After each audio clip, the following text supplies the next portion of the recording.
Kapal na mukha ng mga Chinese na to. Chinese Embassy sinisingil kasi ang Philippine Coast Guard. Oo, tayo nga ang pinagbabayad ng banggaan ng dalawa nilang barko. Katibayan daw dyan ay ang inilabas nilang balita. Sa post kasi ng Global Times, makikita sa video na iligal daw tayong pumasok sa teritoryo nila. Ngunit, imbis daw na sumunod tayo sa utos ng Chinese Coast Guard, idinala daw natin sila sa kapahamakan dahil sa delikadong pagmaniobra to ng BRP Suluan. Pero sa video hindi nga pinakita ang banggaan. Dito muli din nating masasabi na 4 talaga ang namatay. Makikita rin kasi sa video na 4 ang Chinese crew sa bunganga ng barko nila. Ayon sa Chinese Embassy Ambassador na si Wang, dapat daw pagbayarin ng Pilipinas sa danyos na dinulot nitong gulo sa Chinese Navy at CCG vessel. Pero agad naman niyang pinalagan ng maritime expert Professor J. Batumbakan. Kung matatapang nga ang China, sige maghain sila ng kaso sa International Court sa Pilipinas. Kung mapapatunayan na tayo ang may kasalanan, edi magbayad tayo. Yan ay kung tatanggapin nila ang hamon.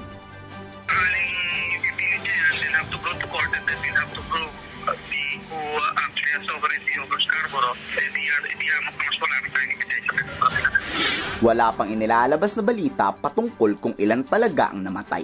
Bakit? Alam kasi nilang mali sila. Pero tayo pa din ang sinisisi.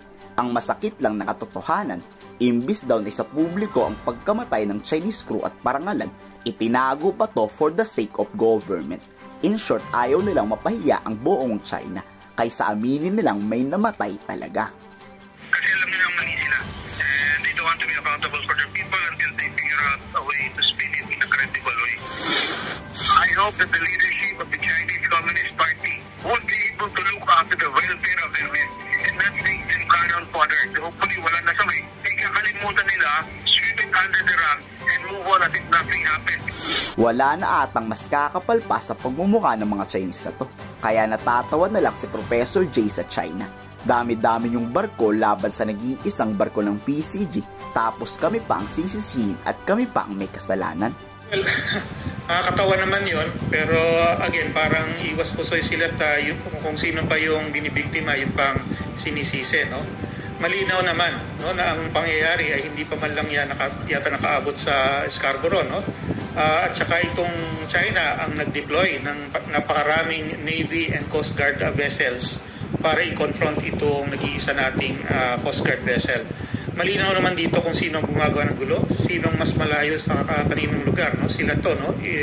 Halos 1,000 kilometro lagpas na siguro silang malayo sa kaninong lugar, no? Tapos sila tong nangaharang at nag-attempt na managasa, bale, ng ating mga barko. So, hindi talaga kapanipaniwala yung sinasabi nila na sila na tayo ang gumagawa ng gulo.